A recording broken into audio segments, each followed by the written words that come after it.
Hello friends, அஸ்ஸலாமு அலைக்கும். எல்லோரும் எப்படி இருக்கீங்க? வாங்க இன்றைக்கி டுடே லன்ச் என்னென்னு பார்த்தலாமா. இன்றைக்கி பசங்களுக்கு காலையிலே லன்ச் பேக் பண்ணிட்டேங்க. பையனுக்கு வந்து கொஞ்சம் வாய்ப்புண்ணு இருக்குதுன்னு சொன்னப்பல அவனுக்கு வந்து தயிர் சோறுனா ரொம்ப பிடிக்கும். அதனால் அவனுக்கு தயிர் சோறு கேட்டதுனால அவனுக்கு தயிர் சோறு தாளித்து பேக் பண்ணி சிக்கன் 65 பொரித்து வச்சாச்சு. மகளுக்கு வந்து புளிச்சோறு, அவளுக்கு லெமன் சாப்பாடை விட அந்த புளிச்சோறுங்கிறது ரொம்ப பிடிக்கும். ஆனால் இன்றைக்கி கொஞ்சம் மஞ்சளாக இருக்கிறதுக்கு காரணம் என்னென்னாக்கா, புளிசோறு தாளிக்கும் போது லைட்டாக மஞ்சத்தூள் சேர்த்தம் போல் கொஞ்சம் அதிகமாக சேர்த்துட்டேன்.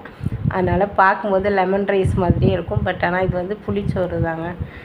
மகளுக்கும் சிக்கன் 65 தான். காலையிலே 2 பேருக்கும் டிஃபன் பாக்ஸ் பேக் பண்ணியாச்சு. கொஞ்சம் சிக்கன் பொரியிற டைமில் கொஞ்சம் கிச்சனில் சிங்கில் நின்று வேலை பார்த்துட்டு இருந்தேன்னா கொஞ்சம் சிக்கன் கரிஞ்ச மாதிரி இருக்குது. பட் டேஸ்ட்டு நல்லா இருந்தது.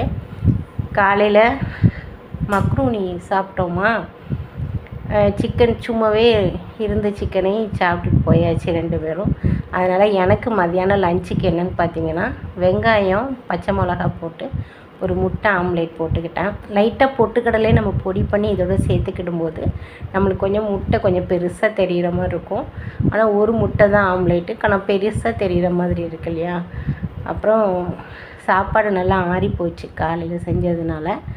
அப்புறம் நேற்று வச்ச பருப்பு, முருங்கைக்காய், கத்திரிக்காய், மாங்காய் போட்ட அந்த சாம்பார் தாங்க. டேஸ்ட்டு நல்லா இருந்தது. நேற்று சாம்பார் என்னன்னு தெரில, ரொம்ப நாளைக்கு அப்புறம் இவ்வளோ டேஸ்ட்டாக சாம்பார் வச்சேன். சரி, இன்றைக்கும் அந்த சாம்பார் வச்சேன். நானும் ஒரு முட்டை ஆம்லேட் வச்சு என்னுடைய லஞ்சை வந்து நான் ஃபினிஷ் பண்ணியாச்சுங்க. ரொம்ப சிம்பிளான லஞ்சு தான். வீடியோ பிடிச்சிருந்தா ஒரு லைக் பண்ணுங்கள். புதுசாக பார்க்குறீங்கன்னா சப்ஸ்கிரைப் பண்ணிக்கோங்க. இன்ஷால்லா உங்களை நெக்ஸ்ட்டு வீடியோவில் சந்திக்கிறேன். அது வரைக்கும் பாய். அஸ்ஸலாமு அலைக்கும் வரஹ்மத்துல்லாஹி வபரகாத்துஹு.